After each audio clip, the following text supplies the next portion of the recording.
Powerful words there. Peace is messy, and early on, peace is the most courageous.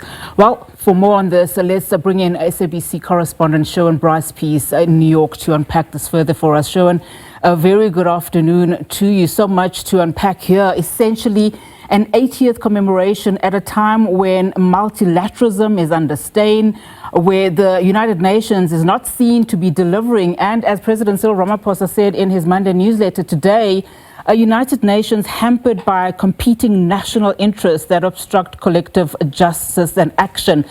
Let me pause there, Sherwin, and allow you to expand a little bit on this.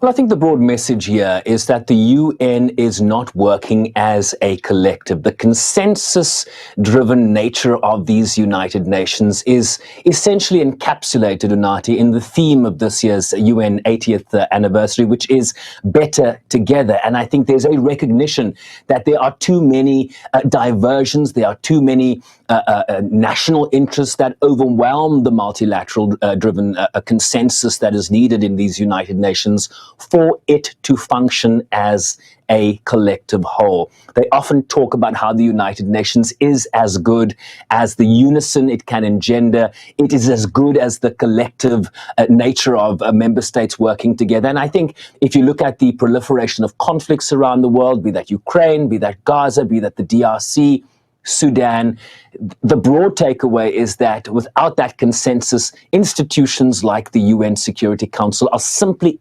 not able to meet their mandate, which is the maintenance of international peace and security. And that is essentially what President Ramaphosa, who arrived here late last night, said in the release of his newsletter earlier today. President Ramaphosa said he is seeking to champion reforms at this session, calling the current operations of the Security Council, the structure of the Security Council, the most serious hindrance to the UN fulfilling its mandate.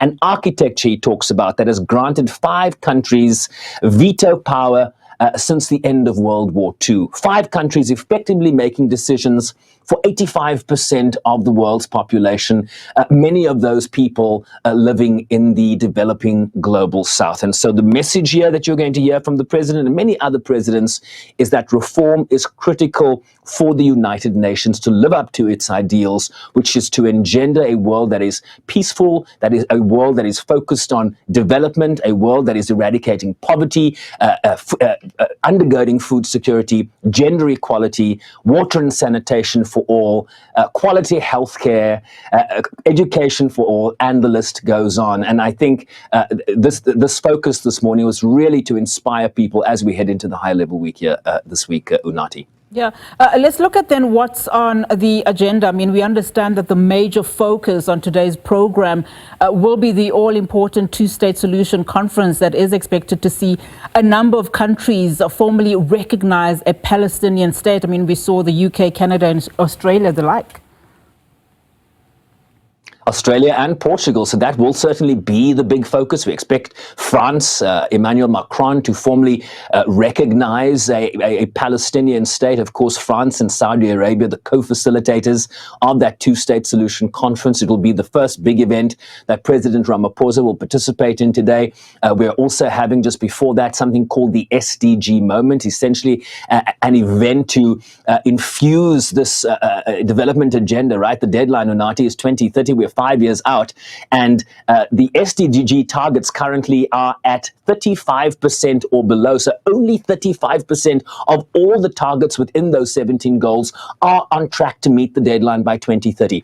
We currently face an annual $4 trillion financing gap for the implementation of the SDG. So this is a critical moment for this agenda, and the SDG moment is really there to inspire member states, heads of state and heads of government that have gathered here in New York to really, as we want to resolve the peace issues around the world, we have to focus on the development issues, and that will be a key focus. There is also currently underway here a 30-year commemoration of the 4th Women's Conference, essentially the Women's Conference that birthed the Beijing Platform of Action 30 years in China.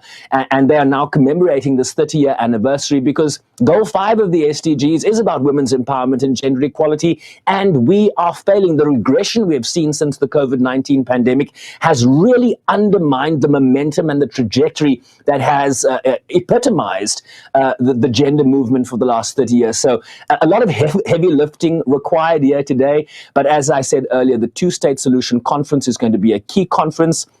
A number of countries have already just this weekend recognized formally a Palestinian state against opposition from countries like the United States and Israel. So it's going to be very interesting to see how member states can build on this conference, right? Because you still have a war going on in Gaza. You still have settlements being built in occupied Palestinian territories. The two countries are not at the center of this, are not negotiating directly. And so the symbolism around this is important. But how the implementation moving forward is really what's going to matter in terms of arresting the situation you see in Gaza, arresting the situation you see in the West Bank, and really being able to bring these two parties to the negotiating table so that we can get to some sort of light at the end of the tunnel here. That's kind of the agenda. I know President Ramaphosa will be engaged with African heads of state at a reception later tonight.